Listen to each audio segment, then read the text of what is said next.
Hey guys, so I got such a good reaction last video, and a few of y'all, so thank you, but a few of y'all asked for a follow-up video after the trial was over, and so here it is. Number one, I was wrong. I was as wrong as it could be. I think I gave a 2% chance of the jury finding her guilty of murder.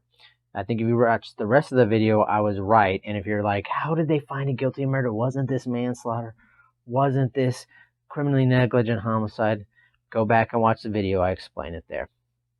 However, I also couldn't have been more wrong, but I also couldn't have been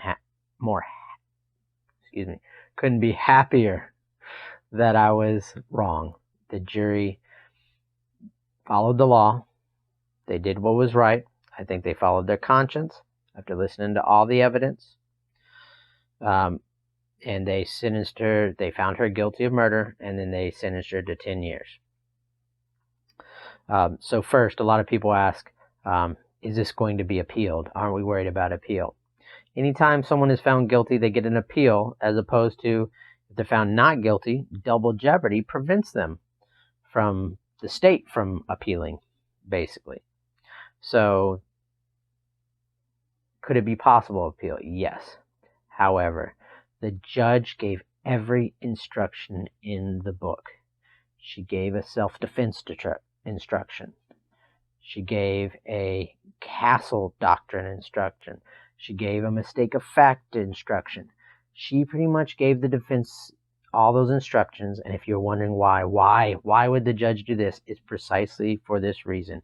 Because now that she's been convicted, the jury found her guilty despite all these instructions. It makes it very difficult for her to successfully appeal. She can appeal, but it is very unlikely it will get turned back. There was a few things that could, and the appeals courts do like cops, just like the entire justice system did. But in my opinion, the judge headed that off to a great degree by allowing those instructions. Which brings us to 10 years. First off, she has to do 5 years in prison. It's what's called a 3G offense, which means she has to do at least half of her time. 5 years, she'll be eligible for parole. I assume she'll probably get it pretty early, but what do I know? Again, I was wrong. 2% is what I said. So we're on to the question of why 10 years? Well, first off, I think it's incredibly unfair to criticize the jury for any punishment that they give after they did the right thing when they didn't have to. They didn't have to find Amber Guyger guilty of murder. They could have found her guilty of manslaughter, in which case she would have had a far lower sentence. So to give them credit for that while at the same time saying, whether they're fair in finding her guilty, but they're completely unfair in 10 years. Is 10 years enough? I don't know. But I know that jury found her guilty of murder, and I know they then assessed 10 years after hearing all the punishment evidence.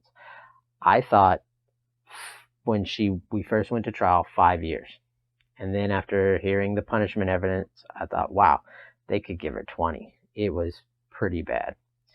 There's a lot of racist stuff in there. There was a lot of cop, shoot first, ask questions later type stuff. Then they threw in a few memes that were obviously jokes that I don't think I would have included if I was the state.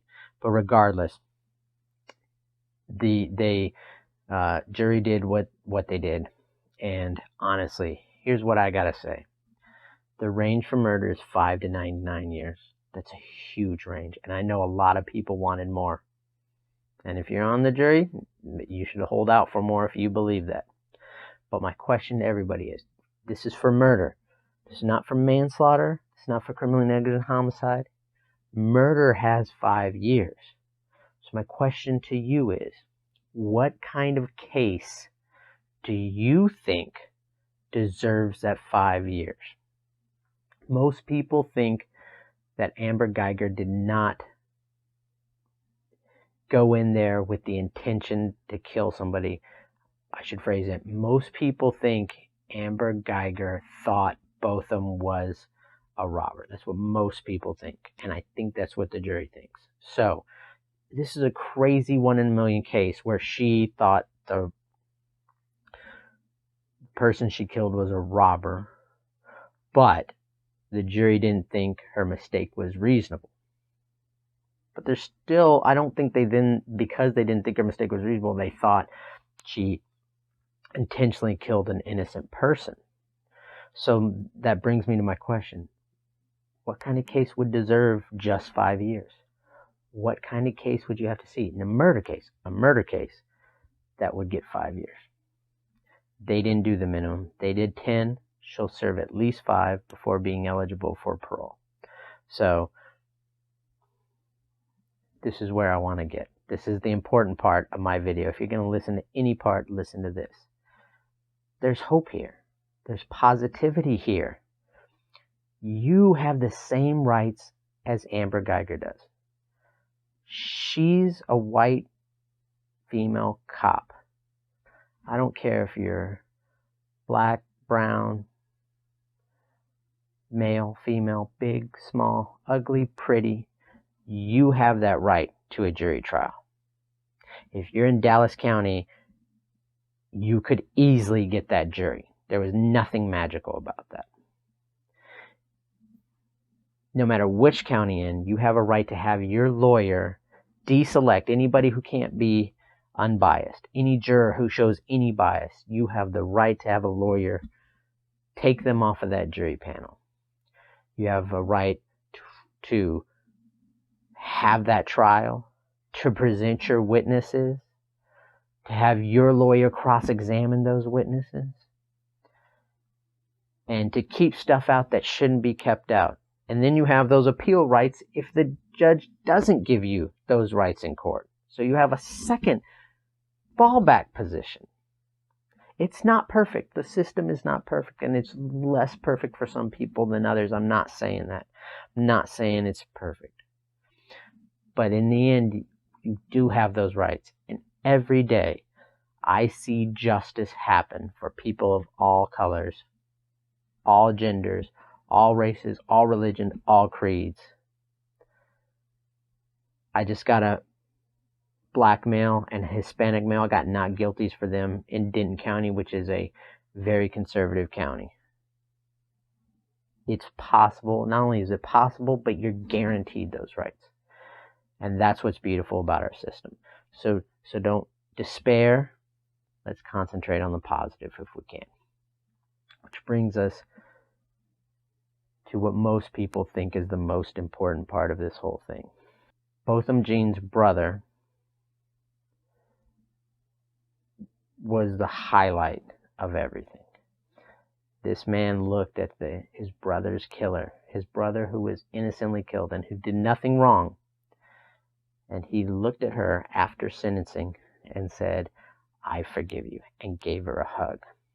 Yes, yes, yes, yes. Then the judge, after everything was done, came down and gave Amber a hug too. No, no, no, no. Now before you go, "Oh, Seth, you're so cynical. Why would you ever say that's a bad thing?" Here's why. If I had ever seen it before, if any of the lawyers I have met who do criminal defense all the time, who've done hundreds of trials, had seen it before, if it had ever been seen before, then I would say, yeah, that's awesome. I want more judges to do that, because I do want more judges to show compassion to people. But the fact that no lawyer I know has ever seen that before, and this judge picks the one case that is televised, makes me think that this was a political move. And can I fault an elected judge for doing a political move? No. But what I can fault her for is I think that overshadows the real positive move here, which was Botham's brother hugging her. That's a true, magnanimous, loving show of kindness. And we need more of that. And it shouldn't be overshadowed or undermined by anything or anyone. So I like to think about that. And maintaining that positivity, let's go into what you can do. You can participate. Every jury questionnaire I get, none of the jurors want to be there. They all want an excuse to go back to work. Yet then, when they see a verdict they think is unfair, they scream to high heaven. Well, if it's a judge who does it, okay, don't vote for them again. But when it's a jury, that's on you if you're not participating in the jury system. You have the opportunity. It's one of the most wonderful things you can do. It's your civic duty, and you get to have a direct influence on justice, on someone's life, on many people's lives, on the lives of victims' families, and on the lives of the defendants. You can do that. Show up, do your job, and when you on a jury panel, answer honestly. That's the most important part. But if you do your job there, then justice will be served more often than not. And when you're up there wrongfully accused, or when you're up there as a victim of a crime, then you can rest assured knowing that, like in this case, even when lawyers are cynical, the jury is likely to do the right thing. Not guaranteed, but likely. Now, I see a lot of criticism. My final positive note. I see a lot of criticism of the judge and of Botham's brother about the hugs and about forgiveness. I can't tell you whether to forgive or not. I'm not in your shoes. I don't know what pain you've been through. I don't know what you think is justice. But here's what I know. Every single person I know who I say, man, that person seems truly happy. They, to the T, to the letter, exercise forgiveness.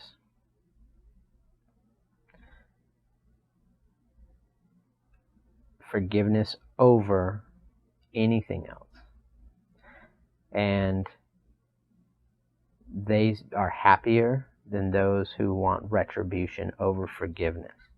So do with that what you may. Maybe justice or retribution or whatever form is of you think is justice is more important than forgiveness. But I will just tell you that I find the people that I run into who are truly happy exercise forgiveness.